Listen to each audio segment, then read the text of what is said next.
Hello बच्चों, चलिए हम इस प्रश्न को देखते हैं। एक जेट प्लेन पश्चिम की ओर 1800 किलोमीटर प्रति घंटे के वेग से गतिमान है। प्लेन के पंख 25 मीटर लंबे हैं। इनके सिरों पर कितना विभवांतर उत्पन्न होगा?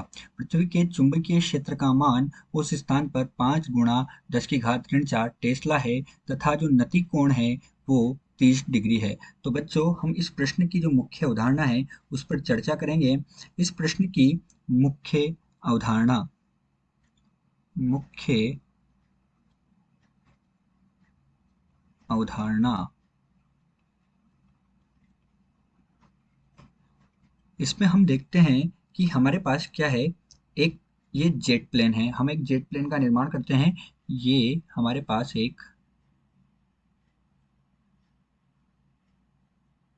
ये हमारे पास एक जेट प्लेन है। ये जेट प्लेन क्या है, पश्चिम दिशा की ओर गति कर रहा है। तो ये जब पश्चिम दिशा की ओर गति कर रहा है, अर्थात इसका जो वेग होगा वो भी पश्चिम दिशा में होगा। और हमें जो इसकी लंबाई है, प्लेन के जो पंख है वो 25 मीटर लंबे हैं, ऐसा हमें दिया हुआ है। तो प्लेन के पंख जो है, ये प्लेन के पंखों की लंबाई होगी। ये प्लेन के पंख होंगे और ये जो प्लेन के पंख होंगे, इन प्लेन के पंखों की लंबाई हमें कितनी दी हुई है? 25 मीटर दी हुई है। तो यहाँ मुख्य उदाहरण में हम देख रहे हैं कि ये v वेग से इस दिशा में गति कर रहा है तथा इसके पंख जो है इसके ऊर्ध्वाधर हैं। तो जब क्या होता है कि ये v वेग से इधर जाएगा, पंख ऊर्ध्वाधर है, तो यहाँ पर चुंबकीय क्षेत्र उत्पन्न होगा और वो चुंबकीय क्षेत्र जो होगा वो तल के लंबवत होगा। अब जब चुंबकीय क्षेत्र उत्पन्न होगा तो उस चुंबकीय क्षेत्र के कारण वहां पर प्रेरित विद्युत वाहक बल होगा, अर्थात वहां पर क्या होगा? विभवांतर होगा और उस विभवांतर का मान हमें ज्ञात करना है। तो ये हमारे पास क्या है? Jet plane. जेट प्लेन है तो दिया है। अब इस प्रश्न में हमें क्या क्या दिया हुआ है, प्रश्न के अनुसार हम देखेंगे। दिया है जेट प्लेन जो है वो क्या कर रहा है? 1800 किलोमीटर प्रति घंटे की गति से गतिमान है। उसके पंख जो हैं उनकी लंबाई हमें दी हुई है 25 मीटर। ठीक, उनके सिरों पर विभवांतर हमें ज्ञात करना है। पृथ्वी का जो चुंबकीय क्षेत्र है बी, ये हमें अर्थ के लिए ई कितना दिया हुआ है? 5 गुणा 10 की घात ऋण 4 टेस्ला हमें दिया हुआ है। नति कोण जिसे हम डेल्टा से प्रदर्शित करते हैं वो हमें 30 डिग्री यहाँ पर दिया हुआ है। ये सब हमें प्रश्न में दिया गया है। तो चलिए बच्चों, हम प्रश्न की जो मुख्य अवधारणा है उस मुख्य अवधारणा के आधार पर इस प्रश्न को हल करेंगे। मुख्य अवधारणा के आधार पर प्रश्न का हम हल देखते हैं। तो इसका हल हम ज्ञात करेंगे। तो हम जानते हैं कि प्रेरित विद्युत वाहक बल ई से जिसे हम प्रदर्शित करते हैं उसका सूत्र होता है चुंबकीय क्षेत्र बी, लंबाई एल और उसका वेग वी। ये हमारे पास इसका क्या होता है? सूत्र होता है। यहाँ पर बी क्या है? यहाँ पर बी है चुंबकीय क्षेत्र, एल है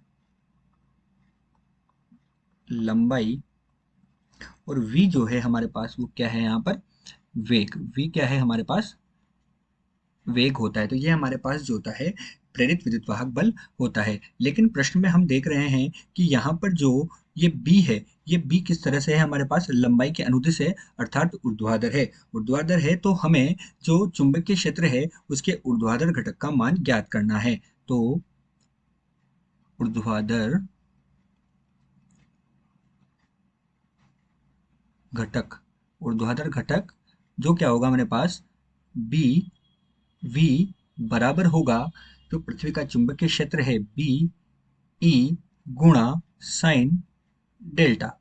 अब बी ई की जो मान है वो हमें दिया हुआ है और वो मान है हमारे पास 5 गुणा 10 की घात माइनस 4 गुणा डेल्टा का मान है 30 साइन 30 डिग्री बराबर हमारे पास हमें इसका मान प्राप्त होगा 2.5 गुणा 10 की घात माइनस 4 टेस्ला।